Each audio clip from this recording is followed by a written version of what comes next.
우리 지난주에 살펴보았던 우상 제물에 관한 문제에 관하여서 여러분 기억할 것이라고 생각합니다. 우상 제물에 관한 문제는 그 제물을 먹을 수 있느냐 없느냐라는 이야기가 아니라 그러한 문제를 대할 때 우리가 어떠한 마음으로 접근해야 하느냐에 대한 이야기를 다루고 있었는데요. 그리고 우상 제물에 관한 문제는 이 8장에서부터 11장까지 언급되어져 있습니다. 그리고 9장에서는 이 자기의 사도권을 증명하는 것으로 이 내용이 할애되어져 있는데, 그러면 지금 왜 이 바울은 자기의 사도권에 대해서 증명하고 변증하려고 하는 걸까요? 그것은 아무래도 이제 고린도 교회 교인들이 이 사도 바울의 사도권을 의심하는 그런 공격하는 상황이었기 때문인데요. 사실 바울하면 우리 생각하기를 최고의 신학자이고 사도 중에 사도이고 기독교 신앙의 중심에 있는 사람이라고 생각을 하게 됩니다. 그런데 그러한 바울도 이 당시의 고린도 교인들에게 인정받지 못했을 뿐 아니라 이 곳곳에서 이 바울에 대한 여러 가지 의심들, 또 그리고 신뢰하지 못하면서 이 바울의 말을 따르지 않는 사람들이 여러 존재했다는 것, 이것은 정말 이해할 수 없는 일입니다. 그러니까 바울같이 어떤 대단한 사람, 그러니까 바울은 실력이 없는 것도 아니고 능력이 없는 것도 아닙니다. 그가 늘 밝히고 있던 것처럼 그의 신분은 유대인 중에 유대인이고 또 로마 시민권을 날 때부터 받은 자이고요.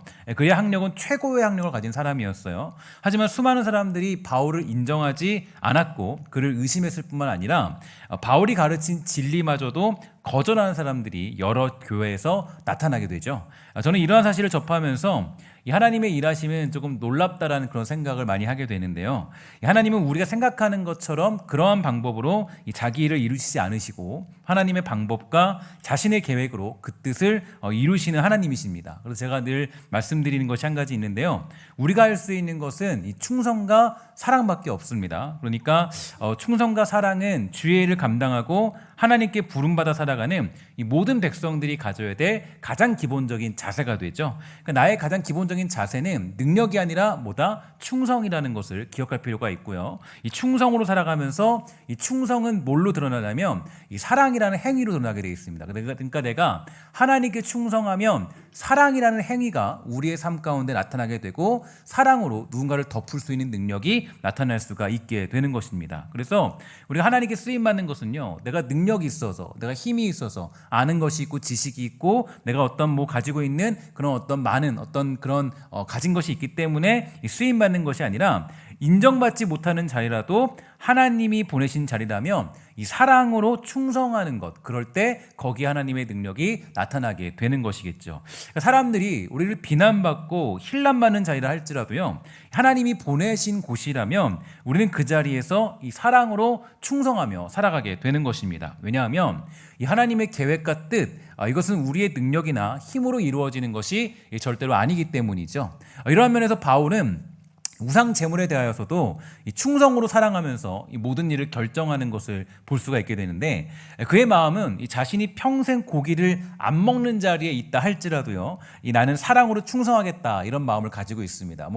바울이 이렇게 고기를 싫어하는 사람은 절대 아니었던 것 같아요. 어쨌든 간에 어떤 고기를 내가 만약에 누군가 나 때문에 시험 들면 나는 먹지 않겠다 이렇게 결단을 해요. 우리 지난번에 보게 되었죠. 이 고린도전서 8장 13절에 보니까 이렇게 우리에게 알려주었습니다. 그러므로 내가 먹는 음식 때문에 내 동료 성도들이 걸려 넘어지게 되면 그 사람이 걸려 넘어지지 않도록 하기 위해서 나는 평생 고기를 먹지 않을 것입니다. 이렇게 얘기하는데, 이게 아까 제가 말씀드렸던 그 원리가 그대로 나타나고 있죠. 그러니까 하나님께 충성하는 사람은 뭘로 드러나냐면 그 충성은 사랑으로 드러나는 거예요. 그러니까 내가 사랑으로 그 사람에게 이렇게 어떤 사랑으로 내가 고기를 먹지 않겠다, 내가 치사하고 더러서 안 먹어, 이게 아니라 이 사도 바울은 이 사람들을 사랑으로 돌보기 위해서 그 모든 어떤 그 고기를 끊을 수 있다라는 거예요. 그러니까 하나님께 충성하는 사람들의 특징은 이 모든 결과들이 사랑으로 드러나게 되어 있습니다. 그래서 이 바울의 충성을 볼 수가 있고요.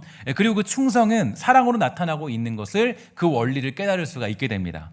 언제나 하나님의 일에 충성하는 사람의 삶의 양식과 그 내용은요, 이 사랑으로 나타나게 되는데요.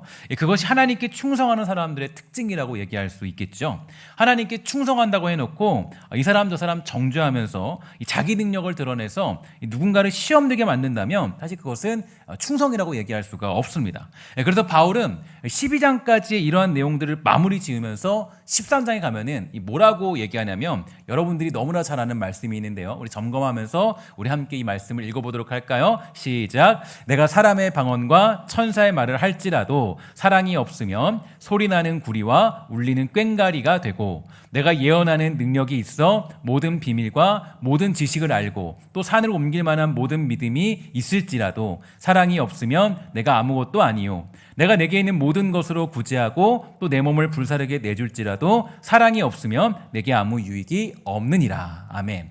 그러니까 이 사도 바울이 이 13장까지 이 내용을 끌고 가는 것은요, 이 자신의 사역적인 원칙, 자신의 어떤 이 하나님에 대한 그런 어떤 모든 깨달음들에 대해서 표현하는 게 고린도서 13장으로 딱 정점을 찍게 되는 거예요. 그래서 만약에 이게 내가 사람의 방언과 천사의 말을 하는데 사랑이 만약에 거기에 없으면 이걸로 사람들이 시험 드는 거예요.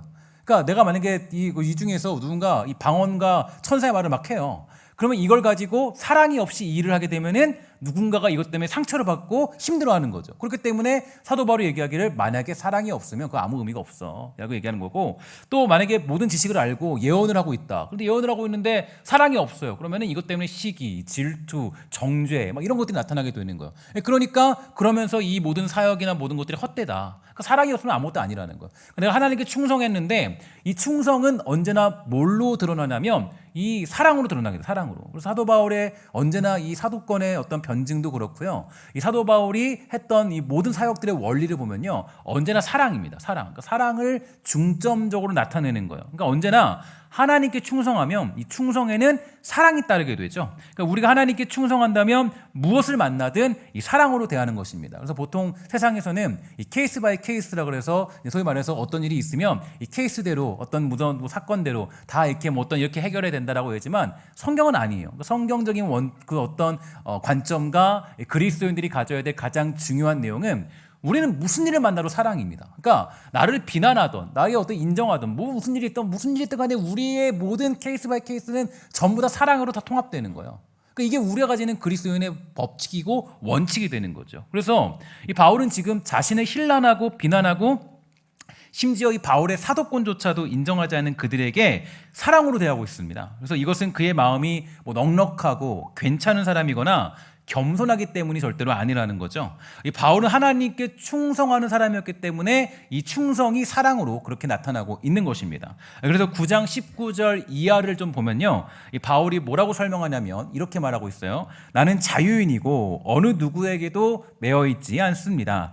그러나 나는 되도록 많은 사람을 얻기 위해서 스스로 많은 사람의 종이 되었다 그래요. 그래서 유대인들에게는 유대인들을 얻고자 내가 유대인처럼 되었고, 율법 아래에 있는 사람들을 대할 때는 비록 나 자신은 율법 아래에 있지 않지만 그들을 얻기 위해서는 어떻게 되었다 그래요? 율법 아래에 있는 사람처럼 되었고, 율법 없는 사람들에게는 비록 나 자신은 하나님의 율법을 떠난 사람이 아니라 그리스도의 율법 아래에 있는 사람이지만 율법 없는 사람들을 얻기 위해서 율법 없는 사람처럼 되었다, 이렇게 얘기를 합니다. 믿음이 약한 사람들에게는 약한 사람들을 얻기 위해서 약한 사람이 되었고, 내가 모든 사람들에게 그들과 같이 된 것은 아무쪼록 모든 방법을 동원하여서 그들 중에 몇 사람이라도 구원하기 위해서였다라고 얘기하죠. 그러니까 나는 복음이 주는 이 복에 참여하기 위해서 복음을 전하는 일이라면 무슨 일이든 하고 있다, 이렇게 얘기합니다. 사실 이게 되게 중요한 원리인데, 제가 이 사역의 원리는 너무 중요한데요, 이 사역의 원리에 대해서는 사실 이거 다 설명하면 어렵지만 아까 제가 이 교육부 팀장 모임을 했는데, 이 교육부 팀장 모임을 하셨던 분들은 아마 이 내용이 조금 더 아마 좀 상세히 다가오게 될 거예요. 그러니까 우리가 어떤 사역을 하면 감당할 때, 어떤 일을 하게 될 때 이 원리로 하는 거예요. 그러니까 주일을 감당할 때는 언제나 이 원리입니다. 그러니까 하나님의 일을 감당할 때는 내가 유대인이 아니지만 유대인처럼, 또 내가 때로는 율법이 없는 사람이 아니지만 율법이 없는 사람처럼, 율법이 있는 사람이 율법이 있는 사람처럼, 그럼 내가 그 중에서 몇이라도 얻을 수 있다면 나는 그 일에 충분히 감당하겠다. 뭐냐? 사랑으로 그 일을 감당하겠다라는 거예요. 이게 사도 바울의 사역의 원리예요. 놀라운 고백이죠. 우리는 보통 어떤 식으로 사역을 하고 어떤 식으로 주의를 감당하려고 하면은 보통 이렇습니다. 보통은 자기 능력 과시, 내 자랑, 내 실력, 내 걸 드러나면서 누군가 위에 군림하려는 하지만 바울은 뭐라 그러면 이렇게 얘기해요. 복음을 위해서라면 내가 지금 시궁창에 사는 인생은 아니에요. 그런데 내가 시궁창에 들어갈 수 있다는 거예요. 그러니까 내가 지금 쓰레기 더미에 살지 않지만 복음으로 그 사람을 구원할 수 있다면 내가 누더기 옷을 입고 누더기처럼 살아갈 수 있다라는 거예요. 왜냐? 그 사람을 구원할 수 있기 때문에. 그래서 이제 저들과 함께 생활하며 살아가겠다는 것을 사도 바울이 표현하고 있는 겁니다. 이 복음에 나타나는 일이라면 이 사랑으로 누구든지 품어내면서 이해할 뿐 아니라 그들의 수준이 되어 살아가겠다라는 사도 바울의 고백을 우리는 엿볼 수가 있게 되죠. 사실 이러한 모습은요, 이미 이 사도 바울뿐만 아니라 이미 우리 예수님으로부터 우리에게 나타났습니다. 예수님께서 이 땅에 오실 때 어떻게 찾아오셨어요? 이 신의 옷을 입고 신의 몸을 입고 오지 않았고 인간의 몸으로 이 땅에 오셨는데 이것이야말로 예수님께서는 너무나 큰 수치예요. 그래서 사실 우리가 신학적인 용어로도 굉장히 인간의 수치, 하나님에서 대한 수치다, 모욕이다 이렇게 얘기했고, 그래서 이제 그 하나님이 인간이라는 작은 존재가 되어서 우리를 구원하시기 위해서 그 험난하고 괴로운 길을 걸으신 거예요. 그러니까 하나님이 예수 그리스도가 곧 이 땅에 오셨는데 자신이 지은 피조물처럼 되어 오셨어요. 이게 여러분 가능하냐는 거예요. 그러니까 신인데 우리를 지은 창조주인데 창조주가 피조물처럼 오셨어요. 그러니까 이거는 사실 사랑이 아닌 건 불가능하죠. 그러니까 이유는 간단해요. 거기서 군림해서 왕이 되어서 뭔가 사람들을 다스리고 대단한 나라를 세우고자 한 것이 아니라 단 한 가지 목적, 우리를 구원하시기 위해서 그 길을 택하신 거예요.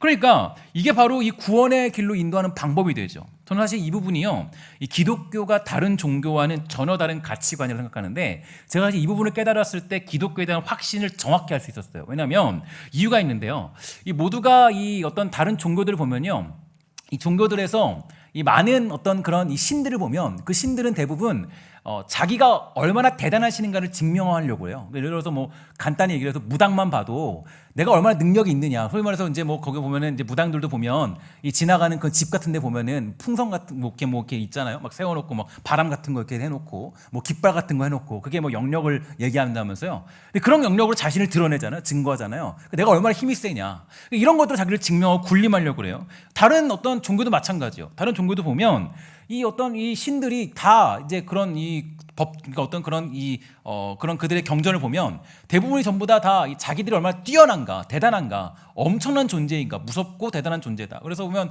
이 불교 같은 데도 우리나라 같은 경우는 이제 그런 이렇게 절에 들어갈 때 보면 옆에 막 그런 사천왕이라고 그러죠. 막 이렇게 서 있고 무섭게 서 있고 얼마나 대단한 건지 막 서 있고 무섭고 막 아주 무섭잖아요. 그런 게. 왜냐면 우린 강하다라는 거예요. 그러니까 보통은 신들이 어떻게 얘기하냐면 자기를 믿어야 된대요. 왜 믿어야 되냐면 우린 강하니까. 그러니까 신을 믿는 이유가 다른 종교들은 우린 강하고 대단하고 위대하니까 바로 너희들은 나를 따라라 이렇게 얘기하는 거예요. 신이라는 게. 그러니까 신은 강한 존재고 신은 능력과 힘을 가진 존재인데 우리 기독교는 달라요. 제가 이걸 너무 깜짝 놀란 게 기독교의 진수에 대해서 복음의 진수에 대해서 깨달으면 느꼈던 게 뭐냐면 기독교는 완전 반대예요. 기독교는 뭐라 그러냐면 스스로 낮아지셔서, 그러니까 신이 낮아졌어요. 그 강하고 대단하고 위대한 신이 낮아지셔서, 심지어는 어떻게 되냐면 종이 되어서 우리의 발도 닦아주시고 또 우리를 위해 죽으시고 십자가 주시고 모든 것, 그를 감당하시죠. 그러니까 이게 바로 우리에게 있어서는 놀라운 사건이에요. 그러니까 기독교가 대단하고 위대한 것은 어디에 있냐면 바로 여기에 있는 거예요.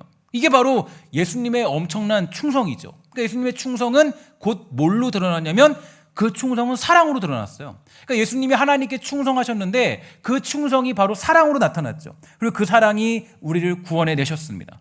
지금 사도 바울도요, 예수님의 그런 제자로서 그러한 길을 가고 있는 거죠. 심지어는 고린도 교회에서 자기의 사도권을 인정하지도 않고 그 사도권을 힐난하면서 괴롭게 하는 고린도 교인들을 향하여서 자신의 능력이 어떤 능력이나 성과나 업적으로 자기가 사도라는 사실을 증명해내고 있지 않습니다.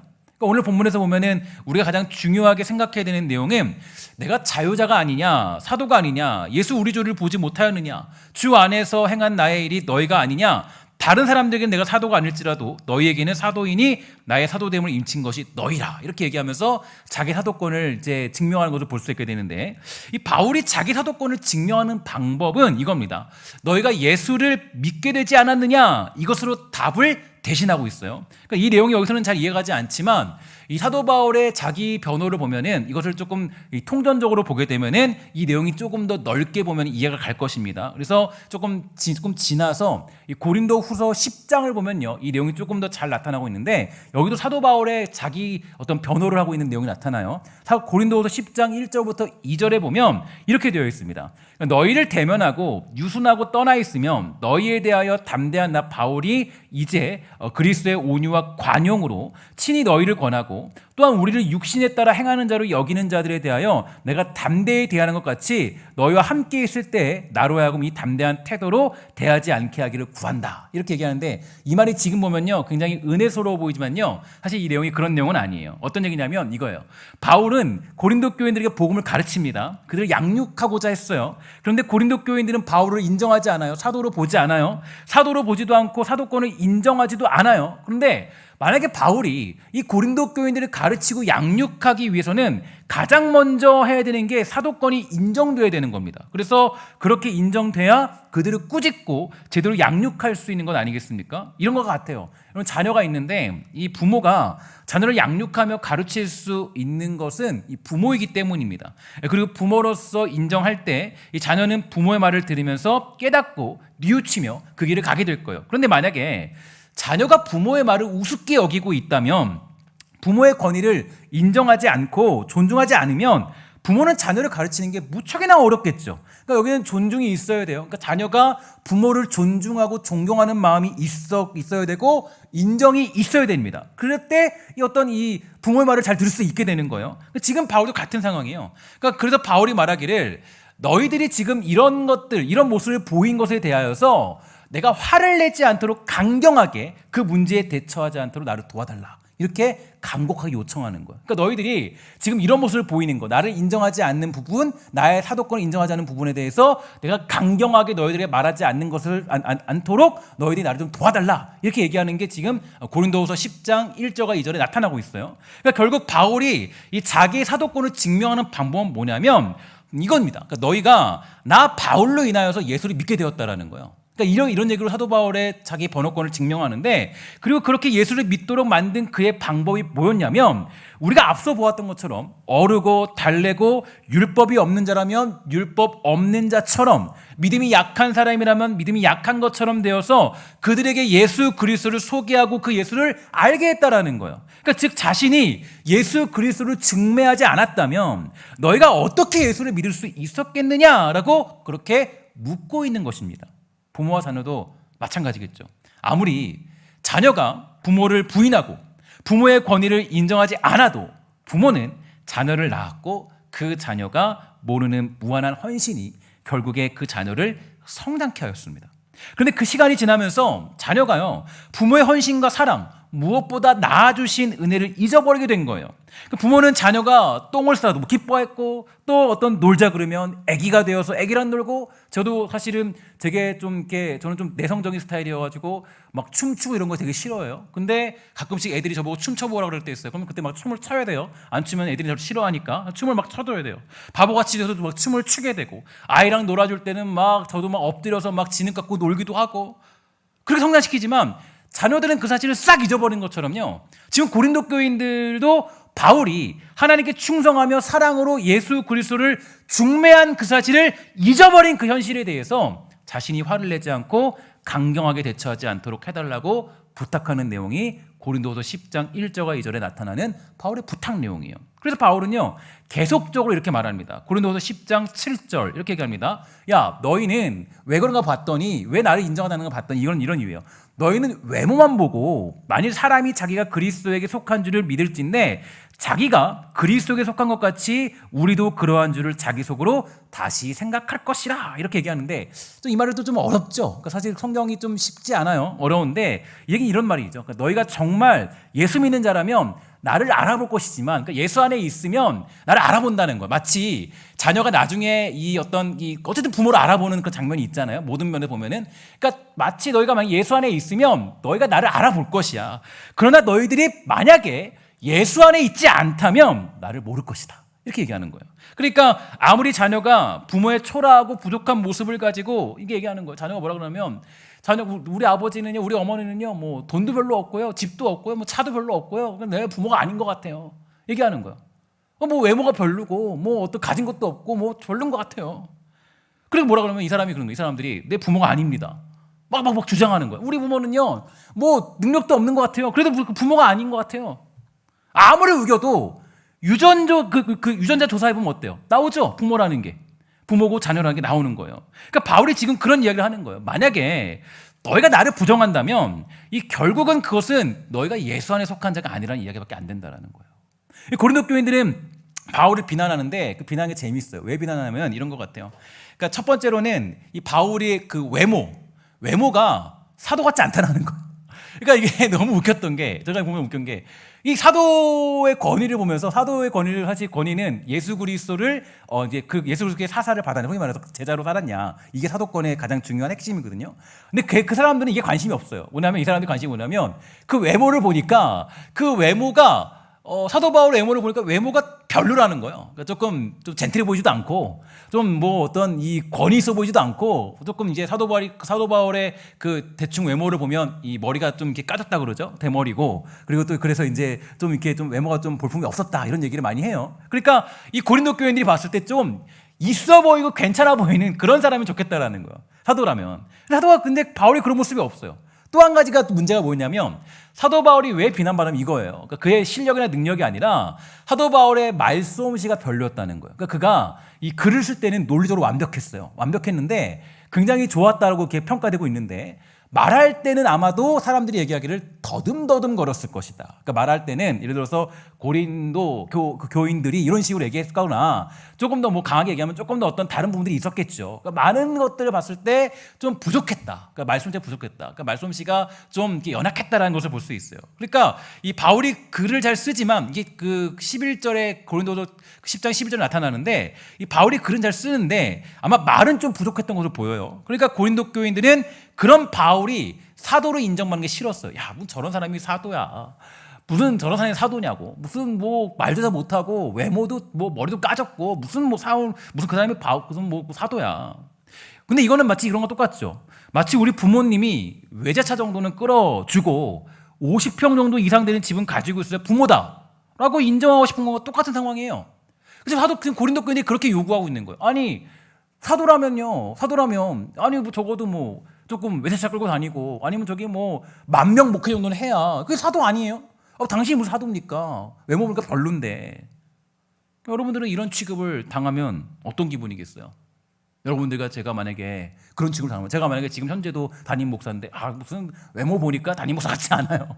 뭐 저건 담임 목사가 뭐 저 모양이야.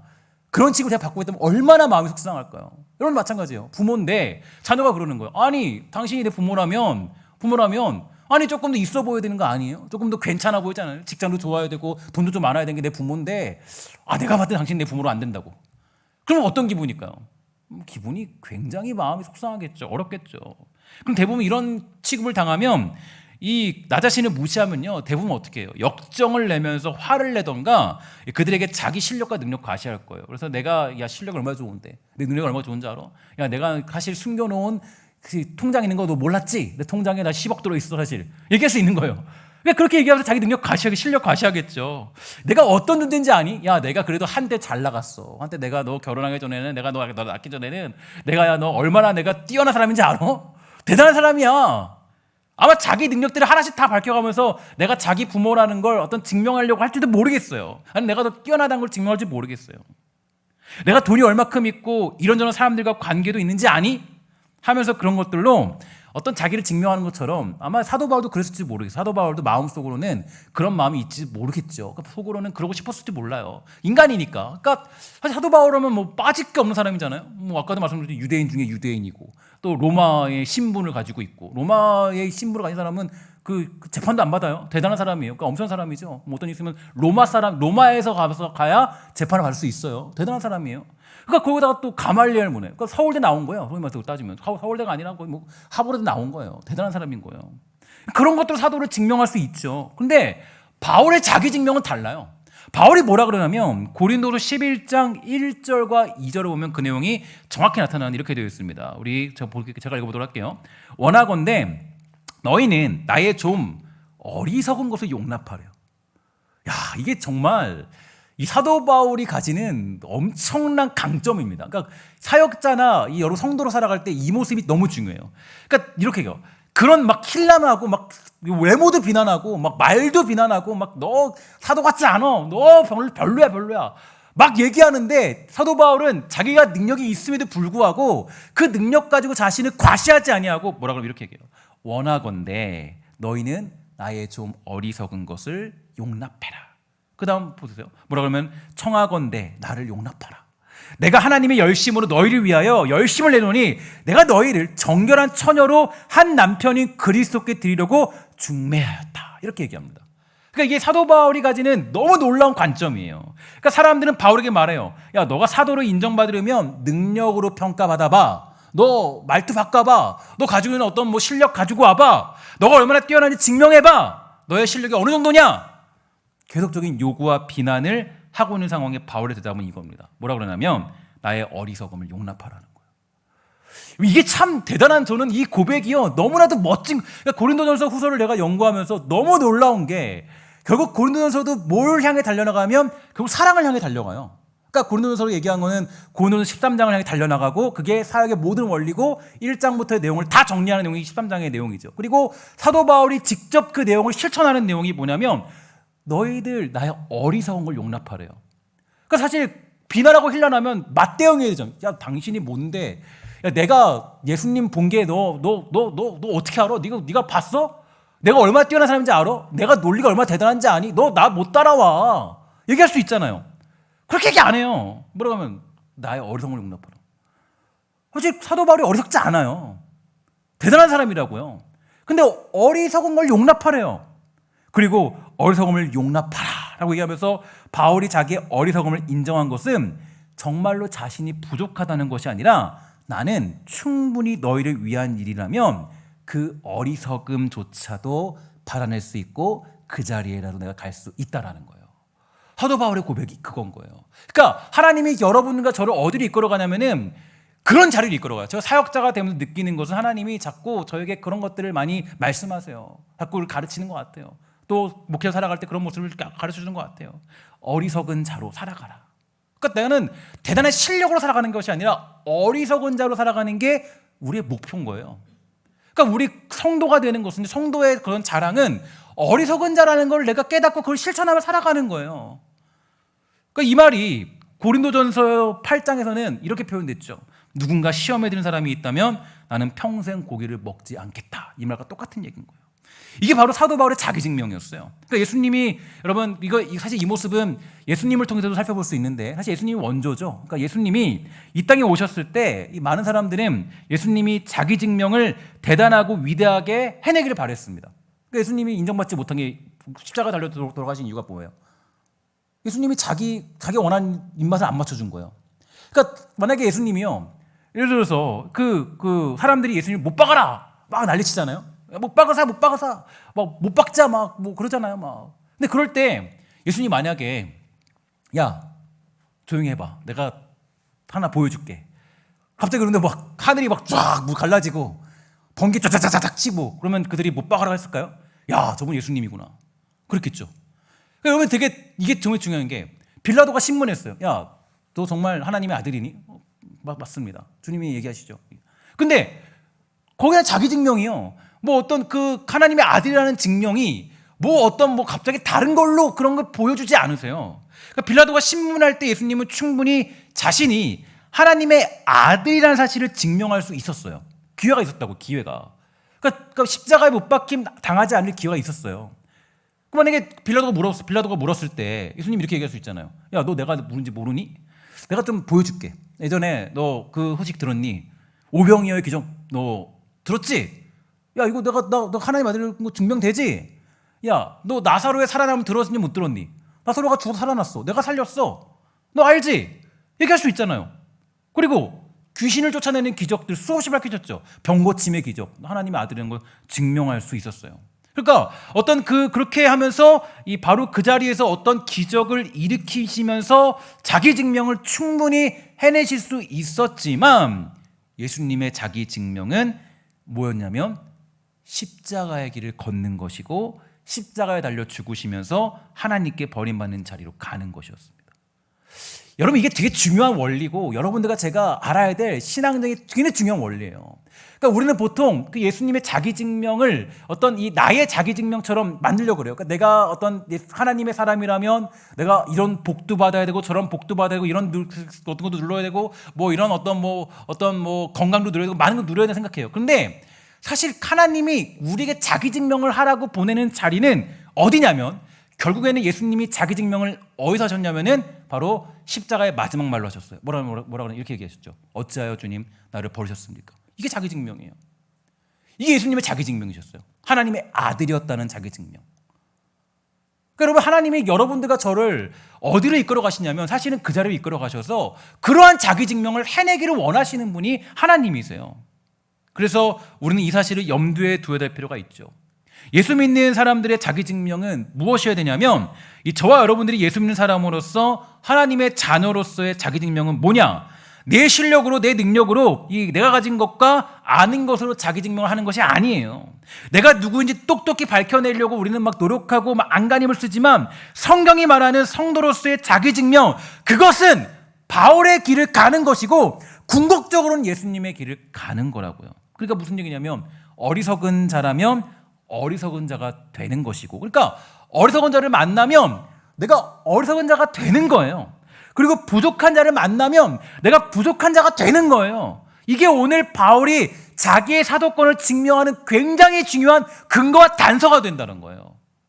그러니까 우리는 이것이 바로 나의 성도의 자기 증명이고 바울의 자기 증명이며 예수님께서 자기를 증명하신 그 방법이 여기에 담겨져 있습니다. 제가 이 사역을 하다 보니까 이런 경험들을 종종 많이 하게 돼요. 예를 들어서 이런 거예요. 이 선교단체에서 열심히 사역을 하던 사람들은요, 이상하게도 교회에서 잘 적응을 하지 못하고 사람들을 잘 이해하지 못하는 경우가 있습니다. 왜 그럴까요? 이유 간단해요. 이 선교단체에는 이 선교의 열정이 있고 예수를 배우고자 하는 사람, 성경을 알고자 하는 사람들이 있는 곳이 선교단체죠. 그러니까 열정이 다르고요, 그 마음이 다를 수밖에 없어요. 그러니까 그곳은 무엇을 해도 열심입니다. 그러니까 선교단체는 열심이 있어요. 가끔씩 찬양 영상을 보면요, 선교단체에서 했던 영상을 보면 굉장한 열정이 있어요. 그런데 여러분, 교회는 어때요? 그 선교단체는 그 성경을 배워도 열심이고 또 사역을 해도 밤을 새워요. 그런데 교회는 어때요? 교회는요, 이 사람들은 다 있어요. 교회는 술 취한 사람도 있고요, 말도 듣지 않은 사람도 있고요, 수련회 오라고 100번을 말해야 겨우 참여한 사람들도 있어요. 그리고 왔다 갔다 사람들 많아요. 여러분 보면 선교단체 같은 데는 100명 있으면 99명이 사역을 감당해요. 그죠? 99명, 100명이. 근데 교회는 어때요? 사역 감당을 보면은 한 100명 있으면 10명, 15명이 사역 감당하죠. 이게 어쩔 수 없는 거예요. 이게 바로 우리의 현실이라고요. 그러니까 이 선교단체에 있었거나 그러한 일을 경험했던 사람들이 교회에 잘 적응을 못하는 이유가 거기 있어요. 아니, 저 사람들 왜 저러지? 아니, 왜 내가 선교단체에 있을 때는 그 사람들 똑같이 그리스도인들이었는데 이 사람들은 다 열심히 하자 그러면 10명이 다 가요. 야, 선교 가자 그러면은 10명 다 가요. 다 해요. 그러니까 100명 다 열심히 해요. 그런데 교회는 아니죠. 교회는 뭐냐면 교회는 그렇지 않고 교회는 100명이 있어도 야, 선교 갑시다 그러면 한 10명 가면 정말 많이 가는 거예요. 그러니까 어떤 사역을 감당합시다 그러면 5명은 많이 하는 거예요. 교회는 그런 곳이에요. 그러니까 이게 선교단체에 있었거나 그러한 일을 경험했던 사람들이 교회에 잘 적응을 못하는 이유가 거기에 있죠. 아니, 선교단체 안 그랬는데 여긴 왜 그런 거야? 똑같은 예수 믿는 사람들인데 저 사람들 왜 저러지? 왜 저렇게밖에 못할까? 그럴 수 있어요. 그러나 이러한 때 바울이 제시하는 방법이 뭐냐면 이거예요. 그 어리석은 사람이 되라는 거예요. 그 바울은 그렇게 자기의 사도권을 증명하는 거예요. 내가 이 사도로서 살아갈 때 어떻게 살아갔냐면 나는 어리석은 자를 만날 때 그 어리석은 사람이 되었다. 그러니까 물에 빠진 사람을 구하기 위해서는 그냥 위에서 그냥 까딱까딱까딱해서 야, 쟤 왜 수영 못하지? 야, 쟤 수영 못하네. 아, 수영 못하면 죽는데. 야, 수영 좀 잘해봐. 이러면 이 사람이 살아야 죽어요. 죽는 거죠. 어떻게 해야 돼요? 내가 그 안에 들어가야 돼요. 들어가서 이 사람을 끌고 나와야 된다고요. 물에 빠지지 않으면 구할 수가 없어요. 그러니까 그게 예수님의 방법이었어요. 예수님은 그래서 죄인들과 함께 하셨고 병자들과 함께 하셨고 또 그런 사람들과 함께 하면서 식사하시면서 모든 것을 함께 나누게 되잖아요. 그게 예수님의 방법이고 바울의 방법이었어요. 그러니까 저는 이 얘기를 뭐라고 풀었었냐면 이 서로가 되는 것이 필요하다는 것을 저는 그렇게 말씀드리고 싶어요. 그러니까 우리가 오늘 회복해야 될 모습이 여기 있어요. 그러니까 우리가 이 성도이며 하나님의 자녀이며 주의 백성이라는 사실, 하나님께 대한 충성은 오직 사랑으로 나타납니다. 구체적으로 그것은 우리가 어떤 사랑을 나타내야 되는데, 이것은 어떤 의미냐면은 어리석은 자가 되는 것을 이상히 여기지 않고 살아가는 거예요. 여러분 이렇게 보면 돼요. 공부 잘하는 사람들이 이 공부를 못하는 사람을 가리키는 건 정말 어려워요. 왜 그럴까요? 공부 못하는 사람들이 이해할 수 없어요. 그러니까 왜 저 사람이 수학을 못하지? 서울대생이 저기 이제 좀 공부 못하는 친구에게 얘기하는 거예요. 야, 너는 왜 수학을 못하니? 못하는 거예요. 이해가 안 가는 거예요. 그게 아니라 공부를 잘 가르치는 선생님이 되기 위해서는 어떻게 해야 돼요? 내가 그 사람의 수준이 되면 돼요. 이해하면 된다고요. 그렇게 할 때 그 아이를 정말 잘 가르친 선생님이 되는 것입니다. 똑같은 거예요. 사도 바울이 뭐라 그러냐면은 이러한 일을 감당했다. 내가 사도로서 그런 역사를 감당했다. 이러한 일은 사랑이 아니고서는 불가능하기 때문에 바울은 사랑이 없이는 무슨 일을 해도 아무런 의미가 없다라고 그렇게 말해주고 있는 것이고, 또한 사도 바울이 자기의 사도권을 증명할 때 내가 너희를 그렇게 사랑으로 젖먹이며 키웠고 그리스도를 중매함으로써 너희들에게 그렇게 알게 했다. 그러니까 어리석은 자가 되어서 그들로 하여금 예수를 알게 한 거예요. 그러니까 내가 너희가 사도라는 것을 이것으로 증명해내는 사도 바울의 모습을 우리는 살펴볼 수가 있게 되는 것입니다. 사랑하는 여러분, 저는 여러분들에게 부탁드리는 것은 오늘 우리가 이 바울의 모습을 기억하면서 우리들도 나 자신을 증명할 때 실력과 능력으로 하려고 하지 마세요. 그러니까 내가 그리스도인이다, 성도라는 걸 증명해낼 때 실력과 능력, 연수, 나의 어떤 직분 이런 것으로 증명하려고 하지 마세요. 내가 그리스도인이라면 나를 증명할 때는 이 방법이 제일 좋은 방법은 이겁니다. 그 사람처럼 되는 거, 어리석은 자로 되는 거예요. 유대인처럼 되는 거예요. 율법이 없는 사람처럼 되는 거예요. 율법이 있는 사람처럼 되는 거예요. 그 역할로 들어갈 때 그게 진짜 성도의 자기 증명이고, 그게 바로 예수님을 알고 있는 사람들이 걸어가야 될 길입니다. 근데 이 사실을 자꾸 헷갈려요. 자꾸 여기서 우리가 함정에 걸리는 이유가 거기 있어요. 예수 믿고 자기 증명을 자꾸 자기 실력, 능력, 과시, 내가 알고 있는 것들, 내가 가지는 어떤 연수, 많은 경험들, 그런 것들로 우리가 자기 능력을 나타내려고 그래요. 그러나 예수님은 그러지 않았어요. 예수님은 어디 길었어요? 예수님은 주여 어찌하여 나를 버리셨습니까? 그 길이 가야 우리가 구원이라는 길이 열리게 되는 것입니다. 저는 여러분들과 제가 사도 바울처럼 그 길 가길 소망하고 예수님처럼 그 길 갈 때 때로는 그 충성이 사랑으로 나타나서 하나님께 온전히 쓰임받는 복되고 아름다운 주의 사람, 우리 신성교회가 되기를 주의 이름으로 간절히 부탁을 드리겠습니다. 기도하도록 하겠습니다. 사랑하는 하나님, 감사합니다. 이 땅 살아갈 때 우리가 정말 하나님의 무한한 사랑을 받았습니다. 우리가 하나님의 자녀가 된 것은 하나님 그냥 된 것이 아니라 주님께서 우리에게 우리와 같이 되셨고, 주님이 바로 우리의 몸을 입고 오셔서 우리를 위해 십자가 지시고 그 버림받는 자리에 가기로 자청하셨기 때문에 우리가 하나님 이 구원의 자리에 있게 되었습니다. 하나님, 우리도 이제 그 길 따라서 바울처럼 그 길 따라갈 수 있도록 허락하여 주시고, 우리가 때로는 어리석은 자가 되는 것으로 나의 그리스도인의 그런 자기 증명을 온전히 드러낼 수 있도록 허락하여 주시옵소서. 모든 말씀 예수님의 이름으로 간절히 기도합니다. 아멘.